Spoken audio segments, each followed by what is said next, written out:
Let's face it, Donald Trump has said a lot of questionable things, and by a lot, I mean a lot. One connection I made from Satire 10's Be Careful What You Ask For is a quote saying, "Though you might only be carrying a few items of plain silver, when you set out to travel at night, you'll still be afraid of swords and sticks, panic at the shadows of reeds stirring in the moonlight, while an empty-handed traveler can whistle in the robber's face." From a recent article I read about Donald Trump, there's a quote he says, "My dad gave me a small loan of $1 million." Now, first off, from my perspective, $1 million is not a small loan, but that could be just me. And secondly, although Donald Trump might only be carrying a small loan of $1 million, when he sets out into the real world with that inconsiderate attitude about how small his loan is, he'll still be afraid of more challenges and difficulties and panic at the shadow of people whose difficulties and challenges are greater. While someone living with greater challenges and greater difficulties can laugh in Donald Trump's problems' faces. As the article continues, Donald Trump says, "Oh, many times I've been told no by him. My whole life really has been a no," Donald Trump says about his father. Donald Trump is claiming that his dad never believed in him, but if not believing in your kid means giving them a small loan of $1 million, then I wish my dad didn't believe in me. In another article I read about Donald Trump, he says, "The point is you can't be too greedy." I think you should define greedy. The definition I know is having or showing an intense and selfish desire for something, especially wealth or power. I find it ironic because when Trump talks about how much better of a presidential candidate he is by calling O'Malley a clown, I find that selfish. And being greedy or selfish is not a good thing.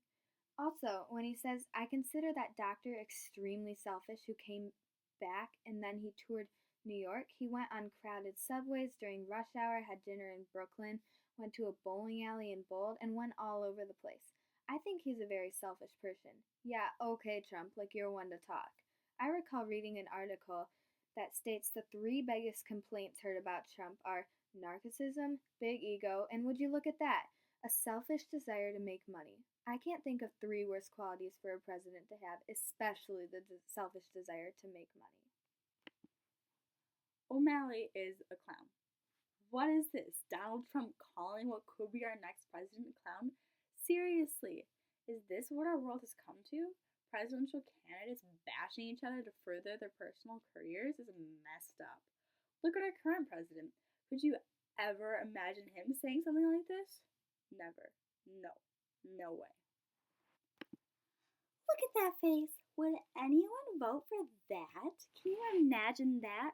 The face of our next president? Well, look who's talking. Donald Trump, you aren't the sexiest man alive either.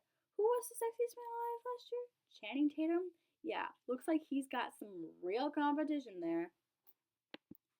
Trump has single handedly offended more than half of the candidates for the 2016 election, and he's still talking smack about other possible presidents and how they would look in office. Does anybody else see the irony in this? A few months ago, headlines all over the news were saying one thing: Trump loses job to immigrant. Throughout the past few months, Trump has complained about his views on immigrants coming into the United States. He said, and I quote, "They are bringing people that have lots of problems. They're bringing drugs. They're bringing crime. They're rapists." Yet, guess who took Donald Trump's job as the Apprentice host? That's right, an immigrant. Arnold Schwarzenegger, an immigrant from Austria, will be doing The Apprentice next year since Trump was fired for making racist comments on air. Lesson learned: don't make racist comments on air or else an immigrant might just come and steal your job. But really, Trump, that's all you got? Bashing all of these people isn't making you look good. If anything, it's making you look bad. All of America's eyes are on you, and you're acting like that, making a fool of yourself? I'm sure you would have quite an opinion on past presidents if they acted this way. So, what makes it okay for you to do it? Because you didn't grow up easy? You need a reality check, buddy, because nobody does. Everybody works their ass off to get where they are, and they don't get special treatment. What makes you different than anybody else? Wake up, Trump. The real world is waiting for you.